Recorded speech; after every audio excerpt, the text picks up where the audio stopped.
एथ' खस्थ' इथा होलायनायनिया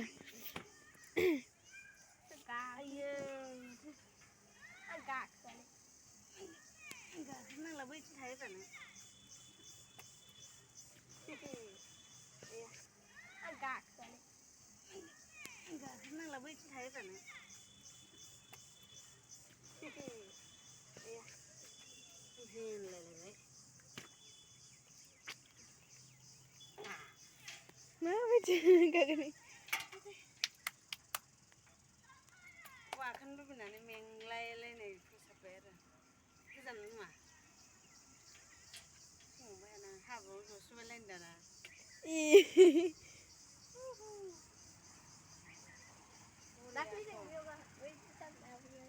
हाब सिख्ला मोनबा आराम फन रायलाय सोंहरनानै आया जानो हाय उन्दुलायनो हाबावो खर' गिदिंलायनोसै बेबो जागोनब्रा फोसाबगोन बैलाय मेरला मेरला माल दंना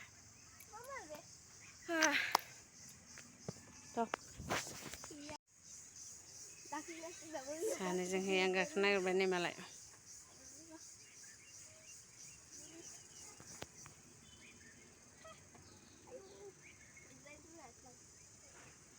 गार्डेननि नामखौनो दोनथ'वाखै लोगोफोर गोदान गार्डेनल' जायखिया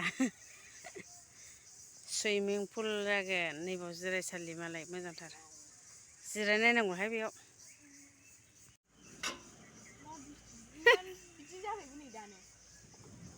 जानो ओरै जिखो ना सारअन्थाइ आं गाखोयो दा गार्डेन गोदानाव फैदों मानसिफोर गोजौआव आयु माथो संनासो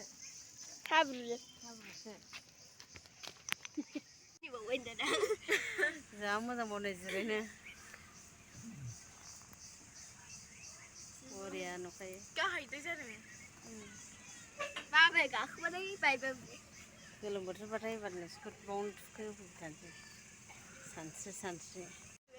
नैबाव जिरायग्रा नै जा मोजां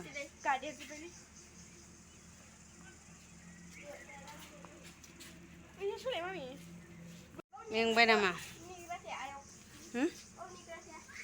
नेग्रा थागोनब्रा देनां दा गोदान नालाय जाबा লাগে নাকি যাব दे हाखराव थांसै नामा नै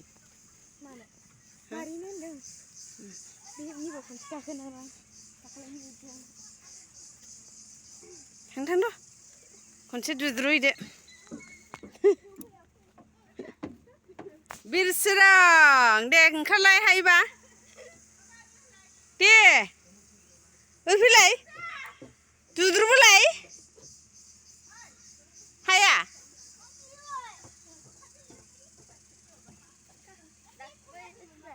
माबे गाखोला हरै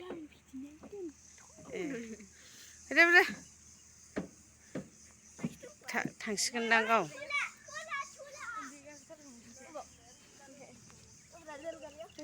फैफिनगोन र' थांदो थाब थाब गाखोनो रोङा बिरसोरां राजा गोदान गार्डेनाव बिरसोरांखौ लोगो मोनदों जोंहा नै देलाय हिन्दी रायलायलायसै आंनि भिडिअ देलाय देब्रा मोजां रायलाय गावहा रोंखायो देना जा मेव मानसियाबो फैद' थांसैनो बिरसोरां बहुदखौल' गिखायो नामा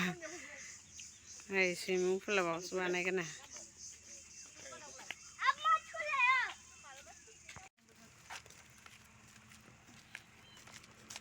गैला बेसेराफोर बन्द' खालामजानो नागिरनानै अन्थाव बाथाव नै गेलेनो मोनासै बारा दसेल' हाबनो मोनबाय बाय बाय